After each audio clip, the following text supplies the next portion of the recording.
오늘의 말씀은 다니엘서 2장 46절부터 3장 3절까지 말씀입니다. 우리 한 절씩 교독하겠습니다. 이에 느부갓네살 왕이 엎드려 다니엘에게 절하고 명하여 예물과 향품을 그에게 주게 하니라. 왕이 대답하여 다니엘에게 이르되 너희 하나님은 참으로 모든 신들의 신이시요 모든 왕의 주제시로다. 내가 능히 이 은밀한 것을 나타내었으니 내 하나님이 또 은밀한 것을 나타내시는 이시로다.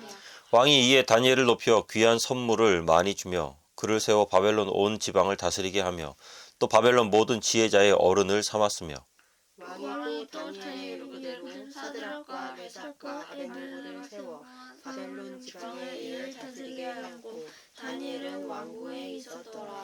느부갓네살 왕이 금으로 신상을 만들었으니 높이는 60규빗이요 너비는 6규빗이라 그것을 바벨론 지방의 두라 평지에 세웠더라. 느부갓네살 왕이 사람을 보내어 총독과 수령과 행정관과 무사와 재무관과 재판관과 법률사와 각 지방의 모든 관원을 느부갓네살 왕이 세운 신상의 낙성식에 참석하게 하며 함께 옵니다.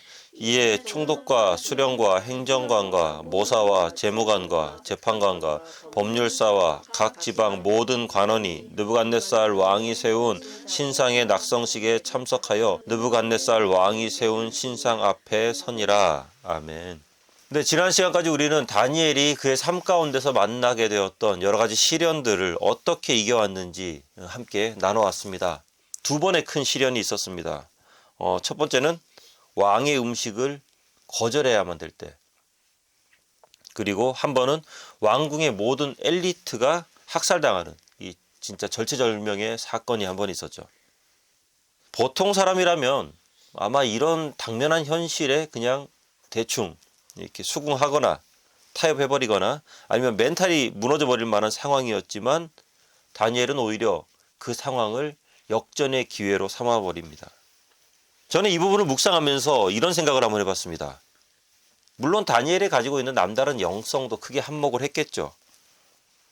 그런데 그것보다 더 중요한 것이 이토록 어려움에 처했을 때 다니엘에게는 기도의 동역자들이 함께 있지 않았는가라는 그런 생각을 해봤습니다.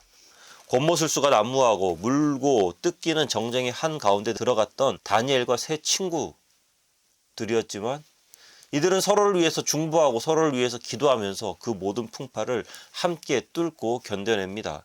비록 서로 떨어져서 각각의 위치에서 최선을 다한 그런 삶을 살아가고 있었을 것이지만 이건 제 생각입니다만 분명히 서로 간에 한 라인을 만들었었을 것 같아요. 기도 제목을 나눌 수 있는 한 라인을. 그래서 크고 작은 일들에 관해서 기도 제목을 나누고 기도했을 것이라고 저는 확신합니다. 우리 주변에도 이런 기도의 동역자들이 많아야 됩니다. 많이 있어야 됩니다. 그리고 바로 내가 그런 기도의 동역자가 되어야만 돼요. 누군가의 기도의 동역자. 든든히 서 계시기를 주님의 이름으로 축원합니다. 여러분 주변에 있는 사람들, 그리고 지금 생각나는 바로 그 사람들이 여러분들의 삶 가운데 사드락과 메삭과 아벳느고와 다니엘이 될 수 있는 그런 사람들이거든요. 전도서 4장 9절 그리고 12절 말씀인데요. 우리 함께 한번 읽어보겠습니다. 두 사람이 한 사람보다 나음은 그들이 수고함으로 좋은 상을 얻을 것임이라. 한 사람이면 패하겠거니와 두 사람이면 맞설 수 있나니 세 겹줄은 쉽게 끊어지지 아니하니라. 아멘. 영적인 세 겹줄, 영적인 팀워크이죠, 그죠? 경건한 팀워크이 이 세 겹줄이 우리의 삶에 반드시 필요한 거예요.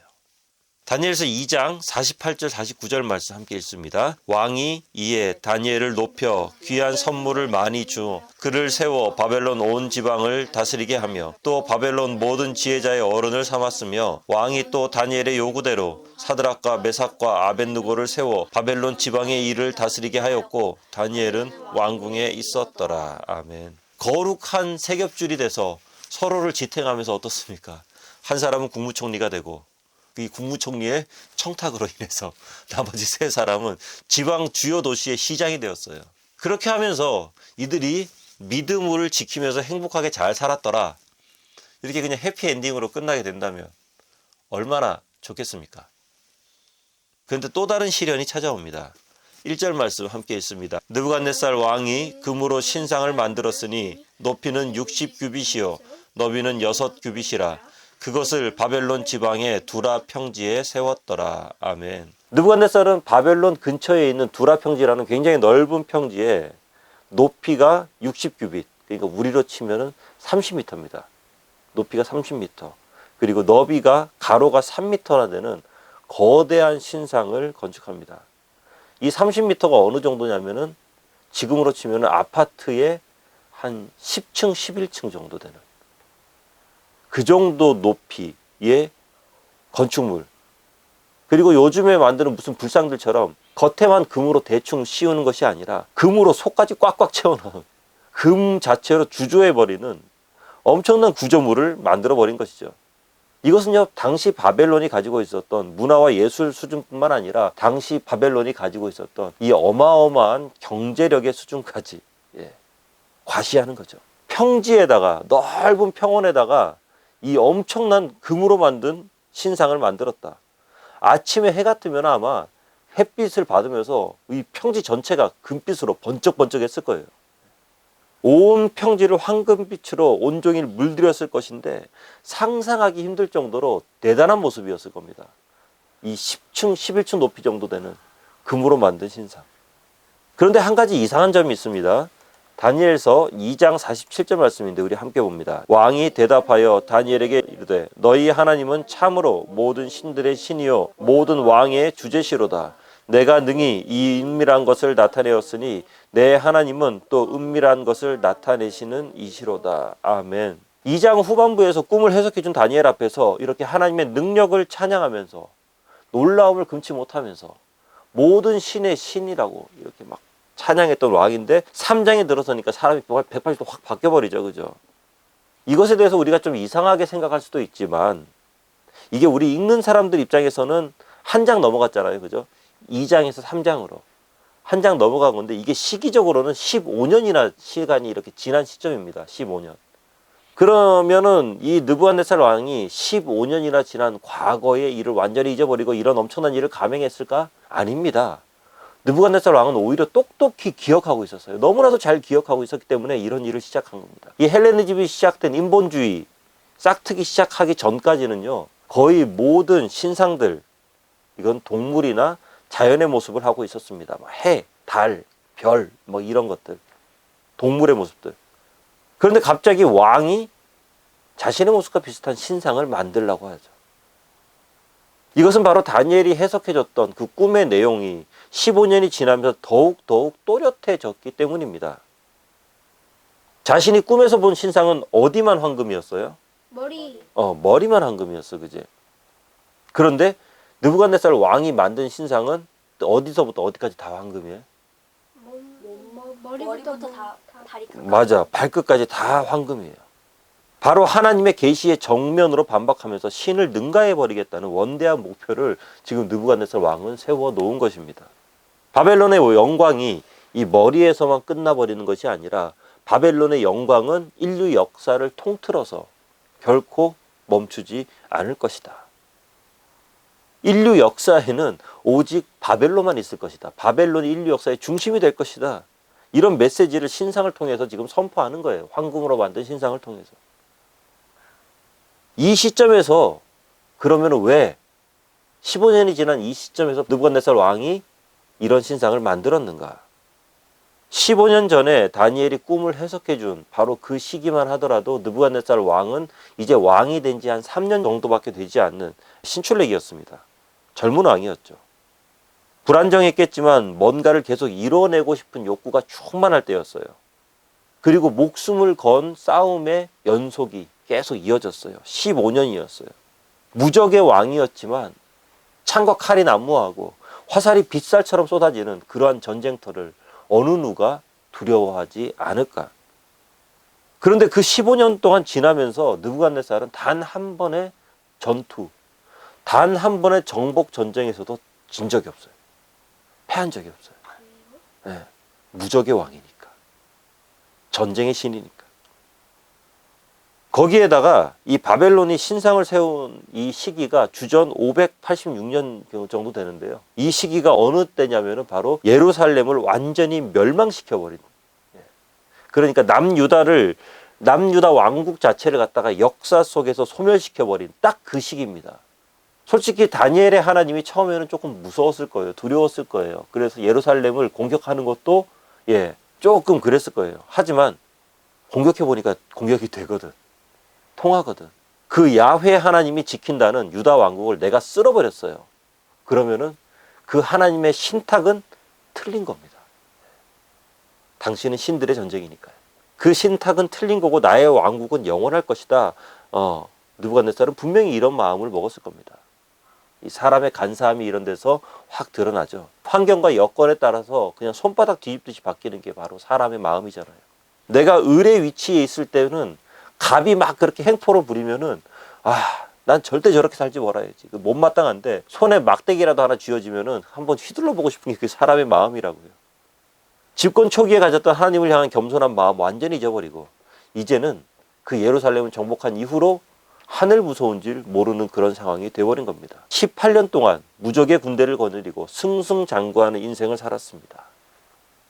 우리가 여기서 볼 수 있는 또 한 가지는요. 모든 것이 평안한 사람이 믿음을 가지는 것이 얼마나 힘든가. 혹시 여러분의 인생 가운데서 가장 큰 은혜를 누렸을 때가 언제입니까? 여러분들의 인생 가운데서 가장 하나님과 가까이 지냈을 때가 언제입니까? 유명한 믿음의 선배님들 하시는 여러 가지 그들의 믿음의 간증들을 들어보면요. 대부분의 간증은 바로 광야에서 일어납니다. 척박한 곳에서 일어납니다. 믿음의 터닝 포인트는요. 하나님 앞에서 자신이 완전히 꺾일 때입니다. 느부갓네살도 처음 왕이 됐을 때는 하나님의 능력 앞에서 겸손했죠. 자신의 꿈과 그 해석을 기가 막히게 풀어놓는 다니엘 앞에서 하나님을 찬양하지 않을 수 없었습니다. 하지만 그런 감동과 경외의 찬양이 느부갓네살의 신앙과 연결되느냐? 그건 또 다른 거예요. 하나님을 찬양하고 하나님을 경배하긴 하지만 그것이 느부갓네살의 신앙은 아니었던 거죠. 은혜 받았다고 해서 신앙이 성장하느냐? 아닙니다. 이게 별개의 문제입니다. 세월이 흐르면서 바벨론이 너무 잘 나가니까 생각이 바뀌죠. 그렇게 하면서 자신에게 주어졌던 계시도 내가 바꿀 수 있다라고 생각하게 됩니다. 이렇게 잘 나가는 바벨론 왕국이 망하고 다른 왕국이 들어선다고? 그거는 결코 있을 수 없는 일이다. 단 한 번도 지지 않는 우리가 망해? 어림도 없는 소리다. 나의 왕국은 영원할 것이다. 머리에서 끝나는 황금이 아니라 머리부터 발끝까지 영원히 이어질 황금의 나라, 우리 바벨론이 될 것이다. 이런 교만의 절정이 바로 신상의 모습으로 나타나잖아요. 신하들도 눈치채는 거죠. 그렇기 때문에 2절부터 나오는 낙성식에서 최선을 다해서 왕의 비위를 맞추는 것을 볼 수 있는데 진짜 목숨 걸고 낙성식을 계획합니다. 우리 2절 말씀 함께 읽어봅니다. 느부갓네살 왕이 사람을 보내어 총독과 수령과 행정관과 모사와 재무관과 재판관과 법률사와 각 지방 모든 관원을 느부갓네살 왕이 세운 신상의 낙성식에 참여하게 하매. 2절에 나오는 이 낙성식 참석 인원들, 이 직책, 아마 요즘으로 치면은 이 정도일 거다라고 이렇게 말씀들을 하시는데요. 어느 정도냐면은 전국에 있는 모든 7급 공무원 이상은 다 모였을 것이다. 아마 이 정도로 했을 것이다 라고 말씀들을 하세요. 성경학자들이 당시 바벨론 제국의 규모와 위상을 봤을 때 한 10만 명 정도가 운집하지 않았을까. 이 낙성식에 초청되지 않았을까. 이런 엄청난 자리니까요. 지방도시의 시장으로 근무하고 있던 사드락과 메삭과 아벳느고도 당연히 그 자리에 함께 했어야만 됐죠. 그리고 초청돼서 대충 여기 뭐 밑에 어디 앉아 있는 게 아니라 그 정도 되면은 아마 왕 근처에 상석에 앉아 있었을 거예요. 상당히 중요한 자리에. 왕이 잘 보이는 자리에. 모든 사람들의 시선이 꼽히는 그럴 만한 자리에 아마 이 사드락과 메삭과 아벳느고는 앉아 있었을 것입니다. 자, 그런데 말입니다. 여기에서 한 가지 미스터리한 것이 있는데 이 자리에 다니엘이 없다는 거예요. 다니엘이 없어요, 이 자리에. 이 국가적으로 중요한, 너무나도 중요한 이 행사에 그 국가의 가장 핵심적인 인물인 다니엘이 없다. 다니엘이 이 자리에 없는 것을 두고 신학자들의 의견은 굉장히 분분합니다. 왕을 대신해서 왕궁에서 지금 실무를 처리하면서 그 자리를 지키고 있다. 어떤 사람들은 뭐 지방으로 외유 중이다. 그런데 이게 말이 안 되는 게 아무리 실무를 처리하고 있다 하더라도 행사에 잠깐 참석할 수 있는 거죠. 그리고 지방에 출장 중이었다 하더라도요. 이런 국가적 행사에 총리가 빠진다? 있을 수가 없는 일이에요. 무조건 참석해야 되는 거예요. 왕이 그토록 중요하게 생각하는. 예. 만사 제쳐두고 빨리 복귀했어야죠. 그래서 가장 신뢰가 가는 추측 한 가지가 있는데 그게 뭐냐면 느부갓네살 왕이 일부러 다니엘을 낙성시켜서 뺐다. 다니엘 빼버렸다라는 거예요. 그렇게 보면은 다니엘이 외유를 갔다는 것도 일부 일리가 있습니다. 그런데 이 외유가 그냥 단순한 지방 출장 정도가 아니라 왕이 의도적으로 출장을 보내버린 거예요. 절대 올 수 없는 것으로, 복귀할 수 없는 곳으로 멀리 그냥 보내버린 거예요. 왜냐하면 이 다니엘이란 사람이 부하긴 부하인데 껄끄러워요. 그러니까 부하긴 부하인데 부하가 아닌 것 같은, 부하인 듯 부하가 아닌 듯. 왜냐하면 이 다니엘을 볼 때마다 하나님이 오버랩되거든요. 18살 때부터 곁에 두고 봤는데 이 다니엘을 보니까 두려움이 없어요. 인품과 실력은 뭐 두말하면 잔소리일 정도고. 어떻게 보면은 지금 작금의 바벨론의 영광은 이 국무총리 다니엘의 지혜와 하나님의 은혜일지도 모른다는 그런 생각이 이 느부갓네살 마음 가운데 뭐 문득문득 들어오는 거죠. 그런 겁없고 실력 있고 인정받는 다니엘이 만약에 이런 낙성식에 딱 왔다. 그럼 그 다니엘의 입에서 나올 잔소리는 뻔합니다. 뭐 이랬을 것 같아요. 왕이여, 하나님의 신탁을 벌써 잊으셨나이까? 만유의 왕이고 만왕의 주인이신 하나님께서 바벨론은 황금 머리다 라고 말씀하셨는데 온몸의 황금으로 된 신상을 만들었다. 이것은 하나님의 말씀을 거역하고 왕의 뜻대로 행하겠다는 것인데 하나님의 진노가 두렵지 않습니까? 당장 이 낙성식을 멈추고 저 신상을 없애야 됩니다. 아마 잔소리 폭탄이 왕에게 떨어졌을 것이다. 다니엘 정도 되면 인물이면 아마 침 튀겨가면서 어마어마하게 강경하게 말하지 않았을까. 물론 이거는 제 뇌피셜입니다. 그래 이랬을 것 같아요. 왜냐하면 이미 예전에 자신의 입으로 하나님이 최고의 왕이라는 것을, 신중의 신이라는 것을 선언해버렸기 때문입니다. 그렇기 때문에 가까이 하기엔 너무 먼 당신 다니엘. 예. 그런데 멀리 두기엔 너무나도 그리운 당신 다니엘. 일단은 이 자리에 참석시키지 않는 것이 내 속이 편하겠다. 느부갓네살은 아마 그렇게 생각을 하고 다니엘을 멀리 절대 돌아올 수 없는 곳으로 출장을 보내버린 것이 아닐까. 그렇게 다니엘이 없는 상태로 이 행사를 치르는 것이 아닐까 하고 한번 추측을 해보는 것이죠. 그런데요, 하나님의 사람이 이런 겁니다. 세상 속에서 세상을 살아가면서 세상의 통치를 받는 것 같지만 그 속에서 구별되고 거룩한 삶의 모습이 있는 것이 바로 하나님의 사람들인 것이죠. 그리고 그 거룩함에는 누구도 함부로 대할 수 없는 그 거룩함이 가지고 있는 무게감이 있습니다.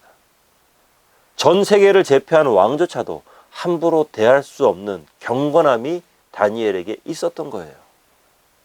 부디 우리 모두가 이 세상을 살아가되 그 세상에서 구별된 삶을 살아가면서 내 힘이 아닌 성령의 능력을 가지고요, 무게감 있는, 그래서 그 누구도 함부로 대할 수 없는 그런 삶을 살아가시길 주님의 이름으로 축원합니다. 말씀을 맺으면서요, 하나님의 놀라운 능력 앞에서 고개를 숙이고 최고의 신임을 고백했던 느부갓네살이지만 그 고백이 느부갓네살의 신앙은 아니었습니다.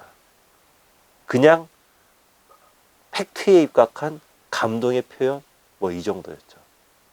그리고 15년이라는 긴 시간 동안 느부갓네살은 하나님을 거역하면서 자신의 뜻대로 모든 것을 이룰 수 있다는 생각을 해냅니다. 왜냐하면 예루살렘을 점령해버렸으니까. 그리고 신상을 세웁니다. 자신의 생각을 그 신상으로 구체화시켜서 나타내는 거죠. 하나님마저 넘어서겠다는 느부갓네살의 교만이 그대로 나타납니다. 하지만 그런 교만한 왕조차도 함부로 대할 수 없는 사람이 있었는데 그 사람이 바로 다니엘이었어요. 하나님의 위엄과 성령의 능력이 충만했던 다니엘을 볼 때마다 하나님을 보는 것 같아서 껄끄럽게 그지없는 거예요. 가까이는 두고 싶은데 너무 가까이 두고 싶지 않은, 저는 우리 모두가 다 이런 사람으로 살아가면 좋겠습니다. 이런 다니엘 같은 사람. 하나님을 무시하고요.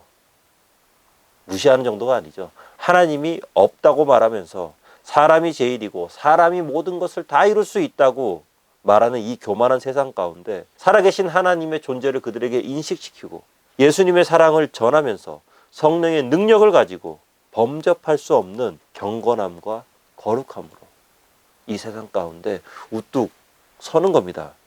우리 각자의 처소에서 우리의 삶을 통해서 예수 그리스도를 증거하고 나타내는 거죠.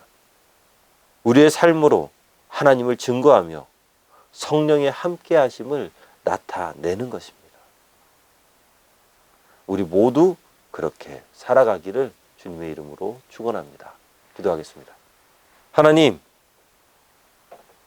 신앙이 없었던 그저 감동의 마음으로 고백했던 느부갓네살은 어느덧 시간이 지나면서 자신의 교만으로 하나님을 넘어서겠다고, 그리고 그 교만을 그의 삶 가운데 실체화시킵니다. 신상을 만들어 버립니다. 하나님, 이 세상 사람들 얼마나 많은 신상들을 세워놓습니까? 돈으로 된 신상, 그리고 건강을 향한 신상, 그리고 자기 만족을 향한 신상. 하지만 그러한 신상들은 얼마나 터무니없고 허망한 것입니까? 하나님, 그러한 이 세상 가운데, 신상이 난무하는 이 세상 가운데 진짜 신이신, 오직 한 분 신이신 하나님을 증거하는 우리의 삶이 되도록 하여 주시옵소서. 오직 그 하나님의 사랑을 나타내는 예수 그리스도의 마음을 전하는, 예수 그리스도를 증거하는 우리의 삶이 되도록 하여 주시고 성령의 능력으로 언제나 충만한 삶을 살아가도록 하여 주시옵소서. 예수님 이름으로 기도합나이다. 아멘.